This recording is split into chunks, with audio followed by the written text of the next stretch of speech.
Ricade sotto la sua giurisdizione uno dei processi più importanti. Lei ricorderà il sequestro del cargo Fidelius, il più grosso sequestro di quantitativo di droga fatto nel Mediterraneo. Il Tribunale di Palermo, per competenza, ha trasferito tutto il materiale alla Procura della Repubblica di Marsala. Si tratta del più grosso sequestro di droga, questa è stata trovata, ma si suppone anche di armi provenienti dal Libano, con l'atteggiamento, la sua valutazione di queste cose.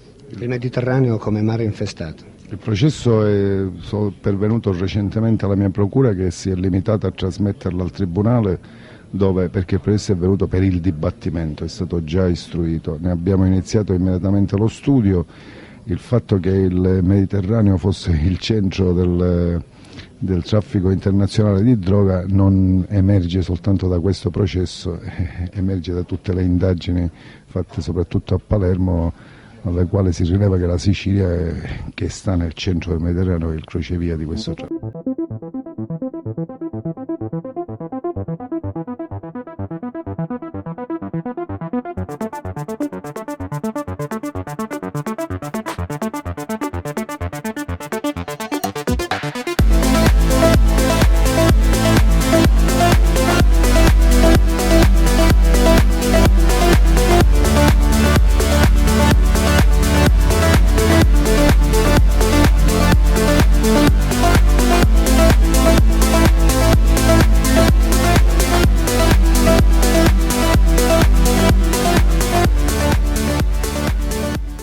Luglio 1985, in Contrade Virgini, ad Alcamo, viene scoperta la più grande raffineria d'Europa, che produce l'ormai famosa Sicilina, pura al 90%. Un duro colpo soprattutto per Mariano Agate e Francesco Messina Denaro. 1987, San Vitolo Capo, tra Castellammare del Golfo e Trapani, c'è un paesino, Castelluzzo, con un piccolo aeroporto ed una pista d'atterraggio. Lo gestisce un aeroclub che si chiama Penguin, con sede amministrativa a Trapani. Il Penguin ha un solo aereo ultraleggero di fabbricazione francese e viene usato dai servizi segreti francesi per operazioni di intelligence verso l'Africa. In realtà, l'aeroporto è sotto il controllo del neonato Centro Scorpione, uno dei 5 centri addestramento CAS, centro d'addestramento speciale di Gladio. Ultimo dei centri della Gladio ad essere costituito in Italia. Nessun rapporto con il SISMI ufficiale. Primo comandante è il colonnello dell'esercito Paolo Fornaro, secondo il quale, tra i compiti di Gladio a Trapani, oltre a controllare le mosse della Libia in territorio italiano, vi è anche quello di collaborare con l'Alto Commissariato Antimafia guidato da Domenico Sica. Non risulta però che il Centro Scorpione abbia mai prodotto un rapporto in tal senso. Ed anche il successore di Fornaro, Vincenzo Licausi, nega l'utilizzo di Gladio per la lotta alla mafia. Ed il Centro Scorpione ha anche il controllo di una pista a Chinisia, dove vengono effettuate esercitazioni. Intanto, a Castelvetrano, sono in visita mafiosa Giovanni Brusca ed il suo socio in affari Angelo Siino. I due incontrano anche Matteo Messina Denaro. È in questa circostanza che Brusca lo presenta a Siino dicendo «Chi stu spara?» ad intendere che ammazza i cristiani, come si dice in gergo. Saliti in macchina, Brusca e Siino si avviano verso San Giuseppe Iato, quando l'occhio esperto di Brusca nota 2 individui a bordo di una Honda che con fare sospetto si aggirano alla ricerca di qualcosa o qualcuno. È il periodo della guerra nel Trapanese, in cui il clan dei Minore, il cui boss Totò Minore era stato ucciso e sciolto nell'acido, cerca rivalsa verso Agate, Virga e Francesco Messina Denaro. Brusca e Siino fanno inversione e vanno ad avvisare Matteo Messina Denaro. Senza quella imbeccata, forse oggi staremmo discutendo un'altra storia. Fine agosto 1988. Torniamo alle riprese dell'aeroporto di Chinisia fatte da Mauro Rostagno. Tornato alla sede di RTC, Rostagno ha modo di dire ad alcuni suoi collaboratori che all'interno delle casse scaricate avrebbe visto delle armi. Le ha addirittura filmate ed ha riversato il tutto in una cassetta. E aggiunge: stasera, personalmente, manderò in onda un servizio che farà tremare l'Italia. In realtà il documento non verrà mandato in onda. 26 settembre 1988. Mauro Rostagno viene ucciso in un attentato davanti alla comunità Saman, un centro di recupero per tossicodipendenti creato dagli arancioni, dove era stato chiamato a collaborare da Francesco Cardella, ex giornalista ed editore. Poco dopo l'incontro con le religioni orientali, con i gruppi degli arancioni e con le prime esperienze di volontariato sociale. Fu proprio così che arrivò in Sicilia, a Trapani, una decina di anni fa, chiamato da Francesco Cardella, ex giornalista ed editore, anche lui a Milano, che aveva fondato tra Custonaci e Valderice una comunità religiosa di ispirazione orientale, aperta ai tossicodipendenti che volevano disintossicarsi. Saman, questo è il nome della comunità. In essa Rostagno aveva potuto riversare il suo impegno e la sua esperienza di studi sociologici. Lì era la sua vita, lì sua moglie e sua figlia. E per Rostagno lotta alla droga e lotta contro il fenomeno mafioso erano diventati aspetti di una stessa battaglia che ha combattuto fino a stasera, fino a pochi minuti prima di essere ucciso. Infatti Rostagno collaborava con l'emittente televisiva locale RTC. Sempre più spesso, nei suoi interventi davanti alle telecamere, si era scagliato contro la mafia locale e il traffico di stupefacenti. Con lui collaboravano alle trasmissioni vari giovani della comunità. Dopo l'omicidio, qualcuno entra nell'ufficio di Rostagno per cercare qualcosa, ed anche la sua borsa, trovata in auto, risulta setacciata. Secondo alcuni collaboratori, in quella borsa Rostagno avrebbe portato la videocassetta di Chinisia. Fine 1989 viene chiusa la Gladio Scorpione di Trapani. 18 luglio 2012.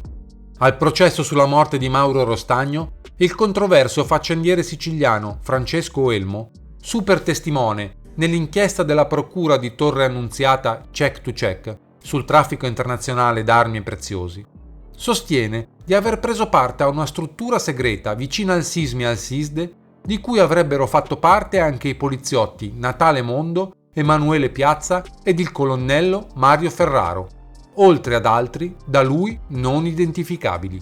Mondo e Piazza sono stati uccisi da Cosa Nostra ed il loro nome ritornerà nelle vicende delle stragi e della caccia ai latitanti. Mentre il colonnello Mario Ferraro era stato ritrovato suicida in casa e sulla sua vicenda ritorneremo, visti i collegamenti con il caso Alpi Rovatin in Somalia e persino con il delitto di Via Poma ed il caso Moro. Francesco Elmo, durante il processo, dichiara di aver indagato su Francesco Cardella negli anni 93-94 per conto dell'entità segreta di cui faceva parte. Gli sarebbe stata commissionata la verifica sull'esistenza di un conto corrente intestato al Cardella o a un suo delegato presso il Credit Lyonnais di Zurigo, dove avrebbero dovuto essere depositati 70 miliardi di lire. Elmo sostiene di aver intracciato il numero di conto, ma di non aver potuto verificare l'importo depositato. Sostiene comunque di aver incontrato quasi certamente Cardella all'Hotel Savoia di Zurigo e che nelle veline pervenutegli dall'entità cui partecipava, Cardella era indicato come proprietario di 2 navi da trasporto, la Caravena 1 e la Caravena 2, nonché di un aeroplano leggero. Con suddetti mezzi avrebbe trafficato in armi insieme a Ruben Alvaro, console onorario in Italia del Nicaragua. Sempre nel 94 Francesco Elmo avrebbe indagato su Nicolas Oman, console onorario della Liberia a Lubiana, colto a far traffico d'armi con la nave Corabi Durres. In quell'occasione si pensa addirittura ad un traffico di plutonio. Le armi erano provenienti dalla guerra nella ex Jugoslavia. Secondo Elmo, Oman prevedeva piani di volo con atterraggio di aerei contrassegnati NATO o ONU in piste militari abbandonate e che l'operazione sarebbe avvenuta anche in provincia di Trapani. Tra i destinatari delle armi, secondo l'indagine del 1996 sulla Durres, vi sarebbero stati il leader dei nazionalisti russi Vladimir Zhirinovsky, l'arcivescovo di Barcellona Ricard Maria Charles, il notaio di Basilea Hans Koeng, Licio Gelli e il figlio Maurizio, nonché il presunto trafficante di armi Saud Omar Mounier, imprenditore di origine somala residente in Italia. Quest'ultimo ritenuto collegato con vicende che hanno portato all'omicidio della giornalista della RAI Ilaria Alpi e alla strage di Lockerbie. Mounier sarebbe stato inoltre vicino all'entourage di Bettino Craxi. Senta, cambio completamente argomento. Parlano di questo scandalo, di questo proprietario somalo con passaporto italiano, si chiama Mounier, che avrebbe preso queste navi che erano di proprietà dello Stato e le avrebbe usate a suo uso privato. Lui? Lui solo?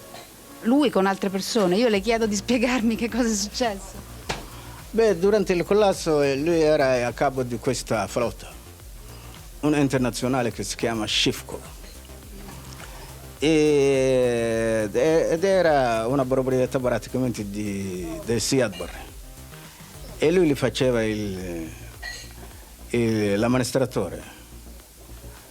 E quando è venuto il collasso si è preso le navi, ha fatto scendere tutti gli equipaggi somali in Tanzania, Dar es Salaam, e se l'è squaliato con le navi in Italia.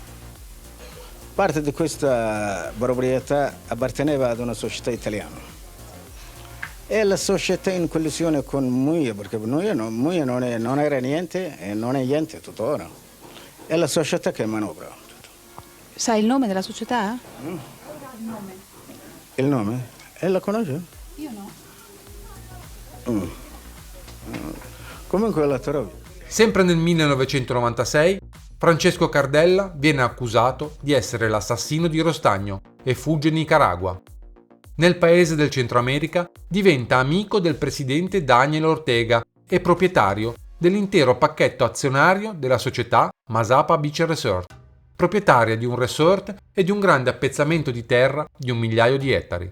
Da anni Cardella è nel cerchio magico di Bettino Craxi e sarà infatti l'aereo di Cardella a portare l'ex leader del PSI, Adama Met.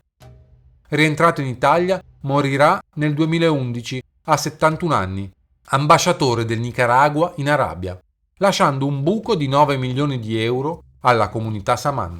Il secondo responsabile del centro Gladio Scorpione di Trapani, Vincenzo Licausi, inviato più volte dal 1991 in missione in Somalia per conto del Sismi, ebbe rapporti con la giornalista Ilaria Alpi, uccisa a Mogadiscio nel 1994, della quale Licausi sarebbe stato un informatore su una sua richiesta su traffici di armi e scorie radioattive.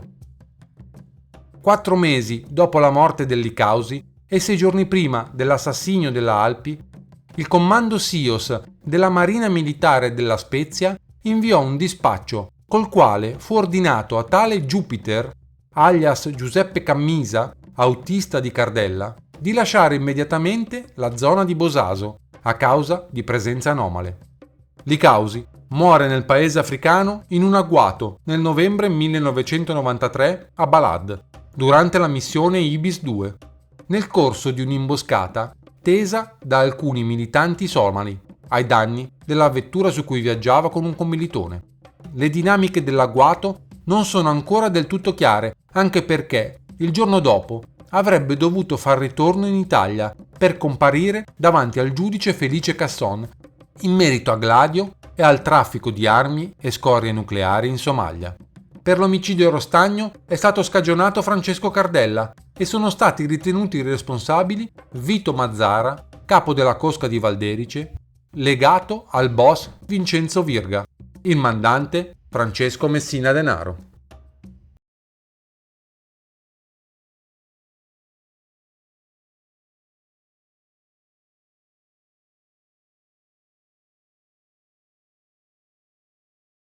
Signor buongiorno, sono l'avvocato Vito Galluzzo.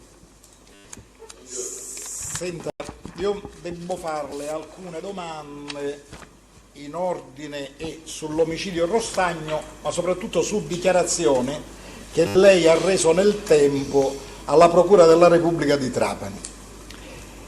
Intanto mi dica una cosa, signor Elmo, lei è libero per ora, è vero? Sì. Sì. Senta una cosa, lei ha fatto parte mai dei servizi segreti, signor Elmo? Non so se sono servizio segreto o meno, quindi non posso dirlo, direi una falsità. E cioè, lei ha collaborato con servizi segreti, con chi? Con personaggi che fanno parte dei servizi segreti? Presidente, io non è che ho fatto parte dei servizi, quindi qualcuno mi ha dato una patente, tu sei uno dei servizi. Io ho sempre fatto riferimento a Natale Mondo, a Emanuele Piazza, a Colonnello Ferraro e così via. Quindi è corretto? Significa fare parte del servizio? Sì, se no no. Aspetti, no, allora formulo meglio la domanda. Non che lei, se lei ha fatto parte dei servizi, lei chiedo, lei ha collaborato con i servizi segreti? Collaborare, che è diverso di fare parte. Signor Avvocato, il problema è che a priori non lo so se erano dei servizi segreti, erano poliziotti, un altro era colonnello dell'esercito, quindi la collaborazione viene fatta verso l'istituzione e poi loro erano dei servizi che a me non...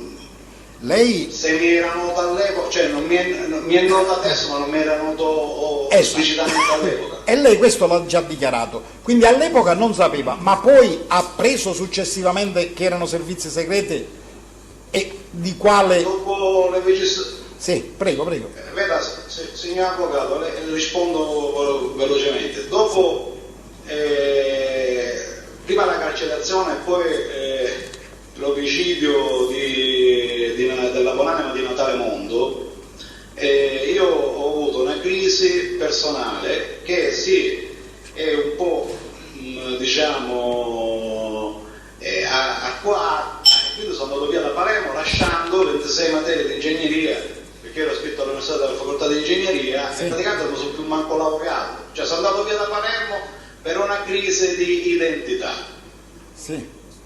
E quindi sinceramente penso con questo di averle risposto, perché la confusione in me prima della carcerazione e poi l'omicidio di una persona che sai essere persona per bene per me è stato molto pesante, perché se poi capitava anche a me un discorso di questo genere, chi c'era a poter dire che io quell'azione l'avevo fatta perché mandato da Tizio, mandato da Caio, mandato da qualcun altro. Questo per me era stato fondamentale ed è stata anche una domanda che io ho fatto alla buonanima di Emanuele Piazza.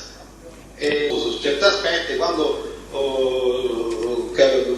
scoprì, cioè l'esito dell'omicidio di Natale Mondo, ebbe una crisi personale, soprattutto del fatto che se non era per la moglie che aveva scagionato Natale Mondo praticamente da super poliziotto era passato a delinquente mafioso, poi la mafia l'ha ucciso, almeno questo è quello che mi passa nell'88, e comunque io ci avrei messo anche la mano sul fuoco su Natale Mondo. E quindi sulla sua onestà eccetera. Insomma, lei temeva di fare la stessa fine, questo vuole dire? Certo, ma sì, questo qua, signor Presidente, e sinceramente sono rimasto sempre vivo perché io sono nessuno, proprio perché ho avuto un profilo basso in tutti questi anni eccetera, anche grazie a chi mi è stato vicino come la buonanima di Emanuele Piazza. Non ho avuto dei suicidi molto strani come il colonnello Mario Ferraro, che è stato a cui ho già fatto riferimento, e alla procura di Torre Annunziata già quando ero in carcere, quindi non era nemmeno adombrante il fatto che io ho iniziato una collaborazione. Io non l'ho mai iniziata, non l'ho mai finita. Per me è normale che quando una PG costituita, lo Stato costituito mi chiama, io rispondo, e questo penso che sia il dovere di tutti. Poi se sono credibile o non credibile non me lo pongo, perché io develato porto una ricostruzione dei fatti, che siano veri, che non siano veri, non sta a me a dirlo, signor Presidente. Quindi... signor Ermo, le chiedo scusa, lei ha conosciuto mai, e se lo ha conosciuto come, perché e quando, certo Cardella Francesco? Cardella Francesco? Sì. Io lo conobbi, è una parola grossa per conoscere. Diciamo che durante i miei appiattamenti lo intercettai nella seconda parte delle mie vicissitudini all'estero. Dove? E quindi da lì fui allertato per scoprire alcune vicissitudini di interesse dei servizi, insomma, degli uomini che mi chiedevano riscontri su alcuni fatti. Signor Elmo, cosa intende per come ha detto, appiattamenti? L'appiattamento, l'appostamento. Ecco. Insomma, seguiva Cardella, era interessato alle sorti di Cardella? Alla sorte o ai soldi? Non ho capito, signor avvocato. Non lo so, dica lei, se alla sorte e ai soldi di Cardella. Le risulta che Cardella manovrasse o avesse soldi? Quello lo sostenevano i servizi, che lui aveva avuto aveva dei soldi, provento di illeciti. Io però le dico, secondo quello che ho potuto appurare nel 93-94, io di quei soldi non ho visto traccia. Il conto alfanumerico c'era, ma i conti alfanumerici svizzeri era un conto vuoto, non era la somma, che non ricordo affatto quant'era indicata dalla velina, tra virgolette, del colonnello Ferrara. Le veline, signor Presidente, sono delle informative nude e crude che venivano fornite all'ammasso, a volte mi servivano, a volte me le sono ricopiate, a volte le ho immagazzinate, le ho usate come informativa generica, dove c'era una prefazione su chi era la persona che stavo cercando. Forse sono stato poco esaustivo. Io ho avuto non col carteggio personale del SISMI, cioè non mi arrivava roba che ho scritto su SISMI, se no lo capivo subito, cioè non ci voleva proprio niente a farmi capire. Io ho avuto come prefazione delle informative sul Francesca Cardella Francesco, Robert Alvaro, insomma tutto il suo entourage, che mi permettessero di arrivare all'obiettivo che mi era stato dato in parola. E l'obiettivo qual era? Le chiedo scusa. E le indagini Sì, prego. All'epoca era verificare l'esistenza di un conto, ma adesso non mi ricordo se sia il credito Leonais di Zurigo, eccetera, inerente intestato a Cardella Francesco o comunque a qualcuno del suo entourage. Sì. E trovò qualche cosa, trovò qualche riscontro? Il riscontro è stato già dato al colonnello Ferraro, ci fu, però non della cifra, cioè la somma non c'era, o quantomeno non sono stato così abile a farmi dire dal direttore bonariamente e con metodologia puramente bonaria se c'erano o non c'era la somma. Senta, ma lei indagava su una certa cifra e ricorda qual era l'importo sul quale indagava? Assolutamente, in questo momento non mi ricordo se siano tra i 50 o i 70 miliardi o milioni di euro, adesso non ricordo, avvocato, però sono cifre troppo grosse perché mi sfuggisse almeno uno zero, voglio dire. Okay. Sul conto forse... Per aiuto alla memoria glielo dirò più avanti. Sì. Senta, a lei risulta se Cardella faceva parte, collaborava o era a disposizione dei servizi segreti? Lo ha mai saputo? Ha accertato qualcosa? Gliel'ha riferito qualcuno?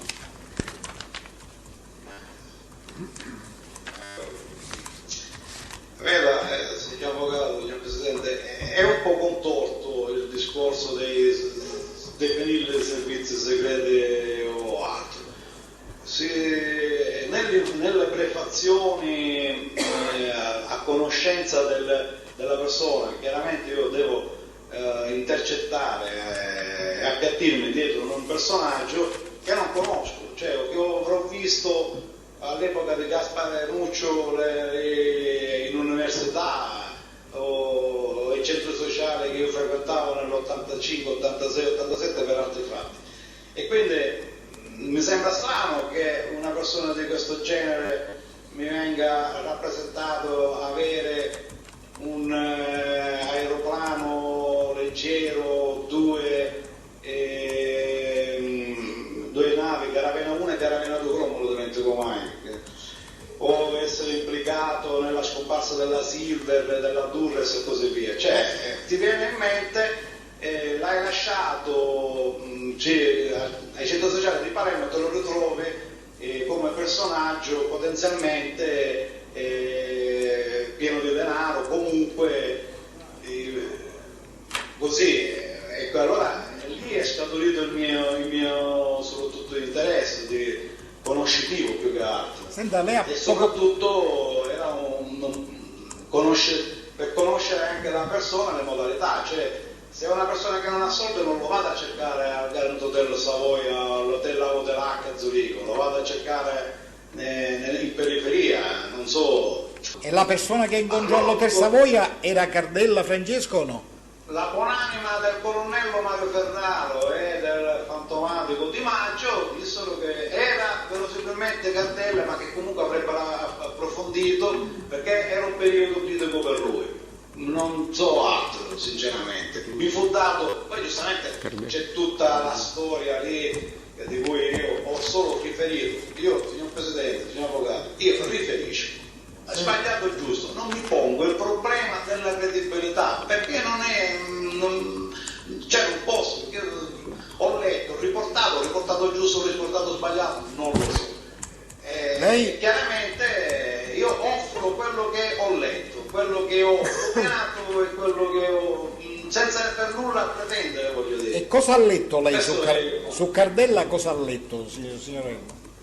Che dicevano che era implicato in traffici di armi e così via, che aveva riciclato, ma io di quelle cose ho riportato quello che ho letto, un'informativa fra virgolette paesana, effettivamente da me confusionalmente, diciamo c'era un carteggio abbastanza ampio sulle connessioni di Cardella con varie persone, di cui io comunque ho riferito. E le connessioni? Senza colpo ferire. Ci potrebbe dire le connessioni di Cardella con chi erano, con quali versanti della società, della vita?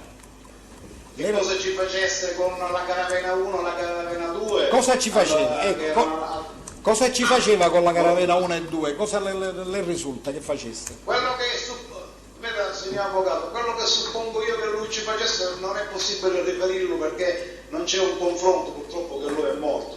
Quello che era scritto glielo posso dire. E cosa c'era scritto? E cosa c'era scritto? Dica cosa c'era scritto. Diciamo che venivano usate, prima diciamo che appartenevano, se non ricordo male, alla Marina Svedese, una cosa di questo genere. Poi sono state comprate da questa società che faceva capo a lui da solo o insieme in società con Roberto Alvaro. Chi è Roberto Alvaro? Alvaro chi è? Sto tizio Alvaro chi è? Forse lo ripeto male, mi sembra che sia l'ambasciatore in Italia del Nicaragua, se non ricordo male. Sì, l'ha già dichiarato. Se non ricordo male, perché gli ambasciatori... Guardi, aspetti, ora ci arriveremo, in caso per aiuto alla memoria glielo contesto. Una domanda, lei ha conosciuto certo Nicolas Oman e chi era e cosa faceva? Nicolas Alexander Oman, sì. Console onorario della Liberia a Lubiana. E che cosa faceva poi nella vita? Anello di congiunzione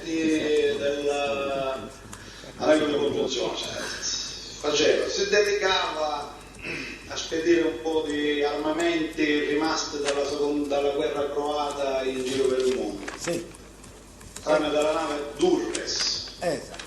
E Durres, questo me lo ritengo perfetto perché è un'azione che ho fatto io personalmente. Benissimo. E lei su questo Era traffico di armi in buona sostanza o no? Lo dica meglio.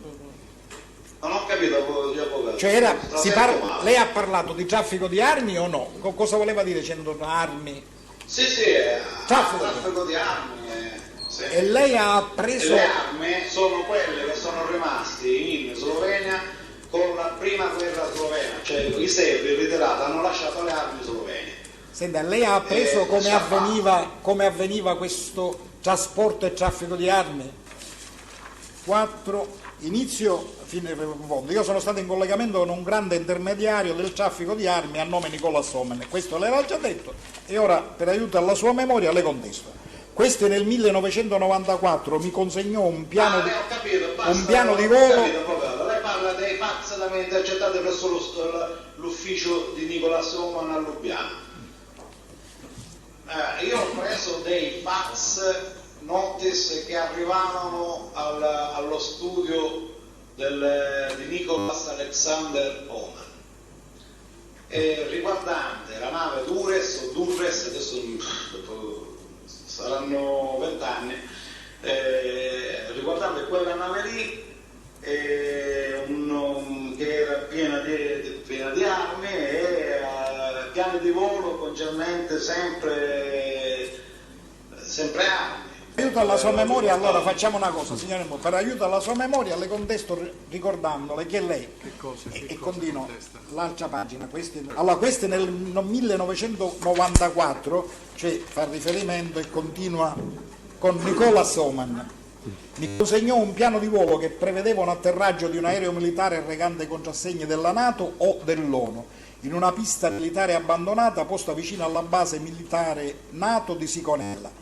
Anche se all'autorità giudiziaria di Torre Annunziata ho appena accennato a tale vicenda, che il sistema consisteva nel simulare una qualsiasi giustificazione che consentisse un atterraggio non previsto in detta pista, che il radar della limitrofa base militare aveva il compito di coprire tale atterraggio, che poiché trattavasi di aereo militare veniva chiesto l'intervento ufficiale di militari, solitamente della NATO o anche di carabinieri, che si trattava di un sistema sicuro perché già collaudato nel passato anche con un riferimento a una base militare abbandonata sita nei pressi dell'aeroporto militare di Birgi a Trapani, che tale atterraggio consentiva di scaricare dall'aereo eroina che proveniva dall'Orgazantia, cioè la mafia russia, e che veniva utilizzata per ottenere in cambio e che veniva utilizzata per ottenere in cambio ingenti somme di denaro destinate all'acquisto di armamenti, ma talvolta può essere servita detta eroina per ottenere direttamente le armi da Cosa Nostra, specialmente fucili mitragliatori AK-47, di cui disponeva, legata direttamente alla mafia russa. So che a proposito di detti atterraggi giravano delle videocassette che servivano a dimostrare agli interessati la fattibilità dell'operazione. Le ricorda qualche cosa? Le videocassette comunque potevano già essere state fatte a Lubiana, quindi o in Croazia, o in Serbia, o in Montenegro. E lei di lei sa nulla di videocassette in Trapani? Su Trapani? All'epoca, ma li tengo sempre a ripetere, all'epoca dei fatti, no, poi le voglio, se mi permette, signor Presidente, signor Avvocato, delle videocassette c'è una prova di chi sta dall'altra parte, oltre ad aver fatto degli affari con la persona che lo propone l'affare, no? Vi deve dare anche una prova delle tue potenzialità. Quindi io l'unica cosa che mi ricordo che successivamente ho conosciuto un tale Zirinovsky, che è un ultranazionalista russo ancora in voga, e esiste una fotografia tra Zirinovsky e Nicolas Alexander Oman, l'ho conosciuto a Frankfurt, mia moglie è russa. Senta, lei risulta o ha preso qualcosa su atterraggi in Tunisia durante l'esistenza di Gladio? Cos'è Gladio lei lo sa? No. Guarda, io le contesto per aiuto alla sua memoria, sempre siamo in quella pagina dove ho finito di leggere poc'anzi, se avvenivano tali atterraggi in piste militari abbandonate, come quella vicina a Birgi, e gli stessi sono avvenuti in contemporanea all'esistenza del centro Gladio di Trapani a nome Scorpione, gli addetti a tale centro sarebbero intervenuti sicuramente per copertura e appoggio. Lei la rassegna come ipotesi qui. Ora le chiedo se ricorda di aver detto questo e se sa e cosa sa su Scorpio, Gladio e atterraggi a Chinisia.